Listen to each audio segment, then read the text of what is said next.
La chronique de Sandrine. Salut la team!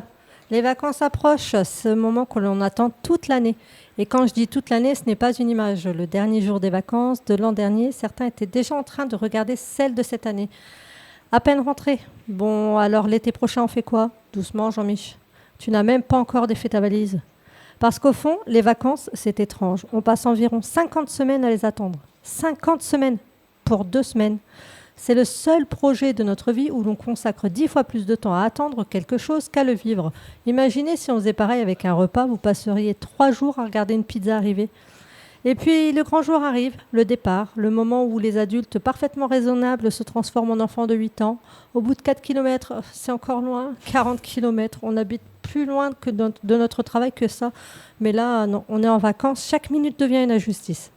Quand on est enfant, on demande toutes les 10 minutes. On arrive bientôt, on se moque, et puis on devient adulte et on fait exactement pareil. Déjà au bout de 40 kilomètres, moi ça me saoule déjà. Simplement avec un GPS, on ne demande plus à nos parents, on interroge l'écran toutes les 30 secondes, comme si la distance allait soudain passer de 500 km à 12. Puis on arrive enfin, et là, miracle, le temps change immédiatement de comportement. Une journée de travail dure environ 36 heures, une journée de vacances, 8 minutes. Je ne sais pas comment c'est possible. La science refuse d'étudier le phénomène. Le premier jour, super, on a 2 semaines devant nous. Le deuxième, ça passe vite quand même. Le troisième, bon, bientôt le retour. Calmez-vous, vous venez à peine de trouver où sont rangées les serviettes là. Et il y a toujours ce moment magique, le moment où l'on ne sait plus quel jour on est. Pour moi, c'est le véritable début de vacances. Pas la plage, pas la piscine, pas le cocktail, non. Le vrai luxe, c'est de répondre, on est quel jour aujourd'hui? Et de voir que personne autour de nous ne connaît la réponse. Pendant quelques jours, le temps disparaît. Il n'y a plus de lundi, plus de mercredi, plus de dimanche soir, plus juste des journées. C'est magnifique.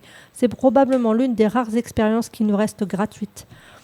Enfin, après avoir payé l'hôtel, le trajet et 3 glaces à 8 balles, bien sûr.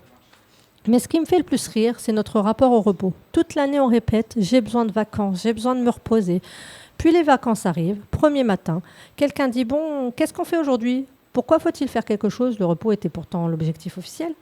On est incapable de ne rien faire. On a attendu 12 mois pour être tranquille et au bout de 3 heures, on pourrait aller visiter un village, puis un marché, un musée, une randonnée. Félicitations, vous venez de recréer une journée de travail mais avec un short et un chapeau de paille.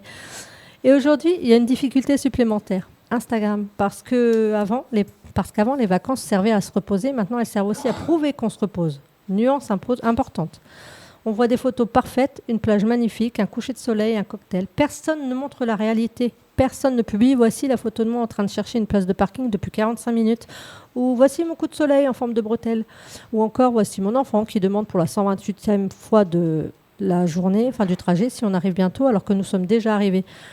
Les réseaux sociaux donnent l'impression que tout le monde passe des vacances de rêve, les vacances de sa vie, alors qu'en réalité, tout le monde vit exactement la même chose. On oublie quelque chose, on se trompe de route, on dépense plus que prévu, on dort mal la nuit, on râle, puis on dit que c'était formidable. Et malgré tout, on recommence chaque année, on attend, on compte les jours, on réserve, on prépare, on rêve, parce qu'au fond, les vacances ne sont pas seulement 2 semaines dans un calendrier, ce sont les 2 semaines qui nous font tenir pendant les 50 autres.